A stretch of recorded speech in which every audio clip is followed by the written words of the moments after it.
Assalamualaikum warahmatullahi wabarakatuh. Selamat datang kembali di channel Cahaya Filsafat Online, tempat ngaji bersama Pak Farudin Faiz. Kali ini kita akan mengaji dengan tema kesendirian part 4. Sebelum kita mulai, mari kita membaca basmalah bersama. Bismillahirrahmanirrahim. Tanpa perlu lama-lama, mari kita mulai. Ini punya perspektif bahwa kesepian itu lahir sebenarnya karena ada keinginan untuk dipahami yang tidak terpenuhi. Ada keinginan Kenapa kok yang setiap tidak orang dipahami, punya titik sepinya tidak sendiri? terpenuhi ya? Karena dalam hidup pasti ada hal di mana kita ingin dipahami dan orang lain tidak bisa memahami kita. Oke. Dan kita jengkel, dan kita kecewa, dan kita marah, dan kita merasa diabaikan, dan lain sebagainya. Di titik itu kita merasa kesepian. Mau saya gini loh. Oke. Awal dari kesepian ya, kalau menurut Carl Jung, kesepian tidak datang karena tidak adanya orang di sekelilingmu, namun karena engkau tidak mampu mengungkapkan segala yang menurutmu penting. Jadi awal dari kesepian pada intinya itu kita terlalu berharap kepada orang lain untuk dipahami, tapi orang lain tidak mampu memberikan pemahaman terhadap apa yang kita mau. Nah, ketika orang lain tidak mampu memberikan hal itu, kita akan kecewa. Akhirnya kita akan kesepian, menyalahkan semuanya. Jadi jangan terlalu berharap terhadap orang lain agar tidak gampang kecewa, tidak mudah menyalahkan siapapun, menyalahkan diri sendiri, dan akhirnya tidak kesepian. Oke, kita lanjut. Kok teman-teman itu tidak paham-paham sih? Itu kan kita jengkel. Keinginanku itu seperti ini loh, kok teman-teman tidak peduli sih? Itu kan terus kita jengkel. Di situ kita merasa kesepian. Makanya katanya Carl Jung yang dulu pernah kita bahas, kesepian tidak datang karena tidak adanya orang di sekelilingmu, namun karena engkau tidak mampu mengungkapkan segala yang menurutmu penting. Oke. Ada hal penting ingin kita ungkapkan, tapi orang lain tidak paham-paham. Orang lain tidak mau tahu, tidak mau mengerti. Akhirnya kita merasa sendirian. Dilanjutkan itu oleh Jodi Picoult, ini novelis Amerika. Kata dia, biar ku beritahu engkau, kalau engkau ketemu seorang penyendiri, itu bukanlah karena mereka menyukai kesendirian, namun karena mereka sebelumnya telah berusaha keras untuk membaur ke dalam dunia, dan orang-orang selalu mengecewakannya. Jadi kita merasa sepi, merasa sendiri ketika orang tidak mau tahu kita, ketika orang mengabaikan kita, ketika orang tidak peduli pada kita. Kita teriak-teriak. Oke, kita bahas lagi dari Jodi Picoult, seorang novelis dari Amerika ya. Dia berkata seperti ini, kalau engkau bertemu seorang penyendiri, itu bukanlah karena mereka menyukai kesendirian, namun karena mereka sebelumnya telah berusaha keras untuk membaur ke dalam dunia, dan orang-orang selalu mengecewakannya. Berarti awal dari seorang penyendiri itu bukan langsung dia jadi seorang penyendiri, tapi dia pernah berbaur terhadap dunia sosial, terhadap orang lain, tapi keberadaannya tidak dianggap, eksistensinya dianggap tidak ada. Akhirnya orang-orang penyendiri ini merasa kecewa dan akhirnya menyendiri. Dia menganggap diriku ada, eksistensiku ada, tapi tidak ada orang yang menganggapku. Akhirnya daripada seperti itu, lebih baik menyendiri. Mungkin itu ya Oke, kita Jangan maki-maki di medsos, mbok jangan gegeran di medsos. Ayo kita rukun. Dan orang-orang tetap maki-maki, tetap gegeran. Di situ kan kita merasa, ternyata suaraku tidak didengar. Ternyata nasihatku tidak diikuti. Ternyata keinginanku tidak dipahami. Di situ kita merasa, nilaiku ini apa sih? Nah, ini jadi sepilah kita merasa itu. Maka teman-teman kalau merasa hidupnya semi, coba dicek. Jangan-jangan seperti yang dijelaskan di awal, kita mematok keinginan terlalu tinggi terhadap orang lain. Kita ingin orang lain paham kita ingin orang lain suka pada kita ingin orang lain peduli pada kita ingin orang lain memperhatikan nasihat kita. Dan ketika keinginan ini tidak terpenuhi, kita merasa asing, kita merasa sepi. Disitulah Khalil Gibran berkata, rasa kesepianku lahir saat orang memuji omong kosongku dan mencela kediaman kebijaksanaanku. Dia merasa sepi karena kalau saya ngomong kosong yang aneh-aneh yang tidak penting, kok malah dipuji oleh orang. Semuanya nge-like, semuanya suka, padahal itu cuma isinya prank-prank yang tidak jelas. Tapi pas saya serius ngomong yang mantep-mantep atau saya diam dalam rangka bijaksana, orang malah mencelaku. Sekarang kan banyak orang yang mencela kediaman. Mencela kediaman itu maunya semua orang disuruh bersuara. Ya contoh paling mudah, di grup-grup WA itu saya kemarin di semua grup kan isinya innalillahi selamat itu.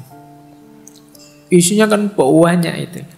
Seolah-olah yang tidak mengucapkan dan tidak nulis di WA dianggap sesuatu yang tercela.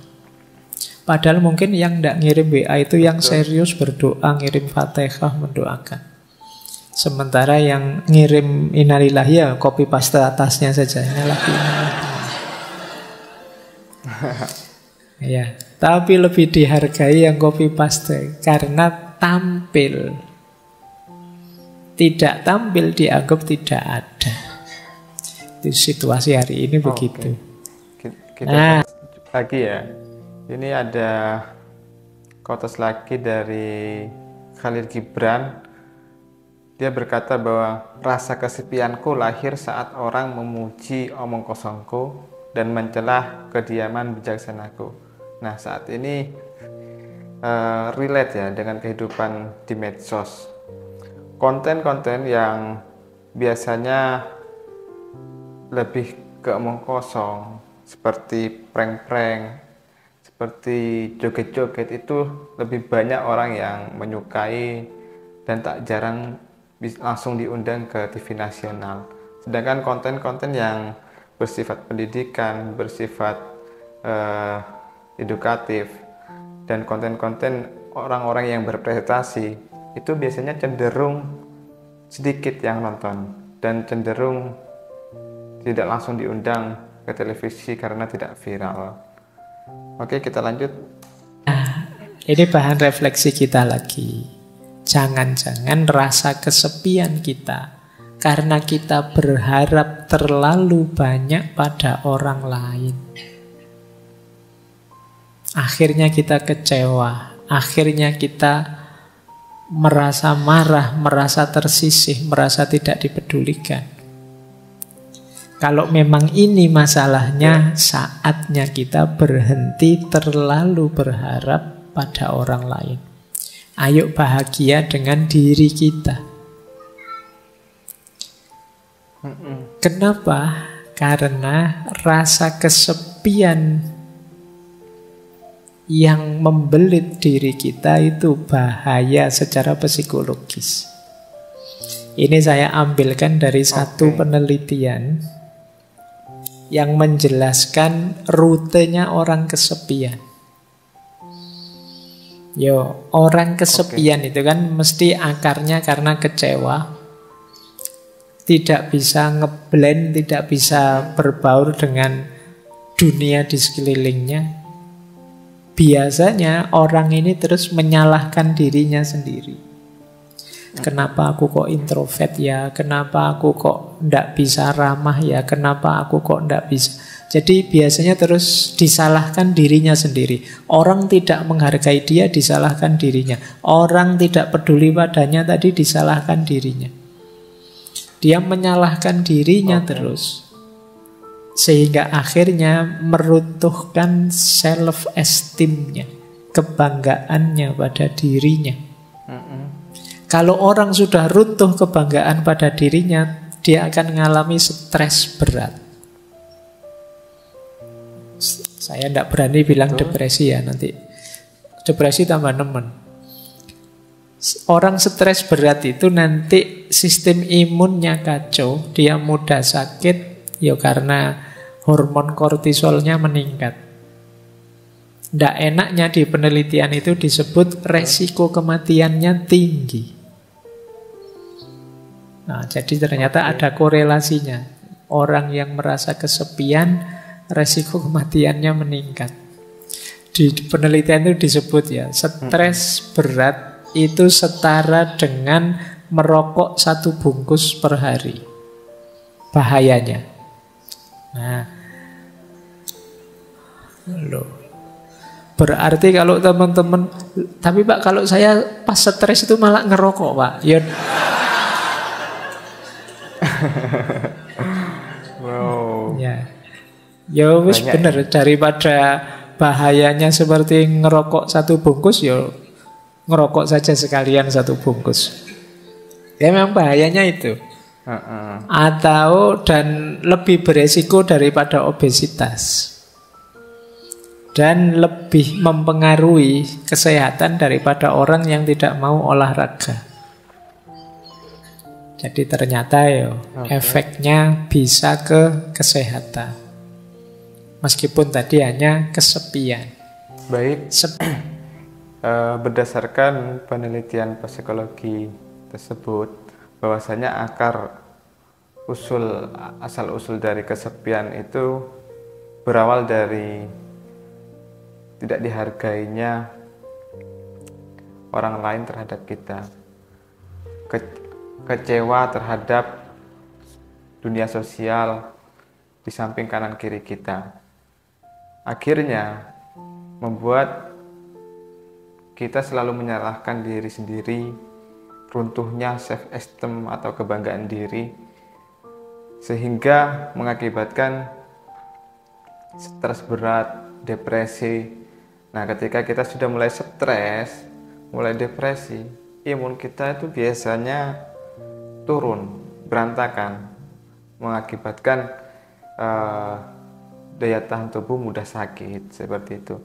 Nah, yang lebih parahnya lagi, ketika kita sudah sampai di titik depresi, kalau tidak bisa nahan, kalau tidak kuat iman, kita bisa saja ambil jalan pintas, yaitu bunuh diri. Seperti halnya berita-berita yang kemarin ada di media sosial, mahasiswa salah satu kampus di Semarang itu bunuh diri lompat dari salah satu mall di sana. Dan ada beberapa berita yang lain, mahasiswa yang salah satu kampus Semarang juga itu bunuh diri juga. Nah, ini sangat bahaya ya teman-teman. Ketika kesepian, boleh teman-teman kesepian asalkan bahagia, asalkan gembira. Tidak boleh ketika kesepian itu selalu sedih, ujung-ujungnya menyalahkan diri sendiri dan tidak mempunyai kebanggaan terhadap diri. Nah, pentingnya kita ketika kesepian bercerita pada teman samping kanan kiri agar mengurangi beban terhadap masalah kita, setidaknya mengurangi sedikit lah. Oke. Tapi menyalahkan diri sendiri, stres dan mati. Resiko kematiannya tinggi. Oke, baik. Ya semoga teman-teman yang sedang sendirian tidak kesepian. Kalau kesepian, jangan selalu menyalahkan diri sendiri. Kesepian tidak apa-apa, asal gembira. Senang, menikmati. Alhamdulillah ya Allah, aku sendirian, tidak ada yang ganggu. Alhamdulillah sepi sekarang. Tidak repot lagi, tidak apa-apa. Maknai saja secara positif, biar tidak stres. Oke, kita lanjutkan. Nah, yuk. Tadi kan yang ruwet-ruwet. Kesendirian, kesepian. Kita lanjutkan ya. Mungkin itu ya. Kita akhiri. Sampai jumpa di episode selanjutnya, di part-part selanjutnya. Terima kasih yang sudah nonton sampai selesai. Wallahul muwaffiq ila aqwamit thoriq. Wassalamualaikum warahmatullahi wabarakatuh.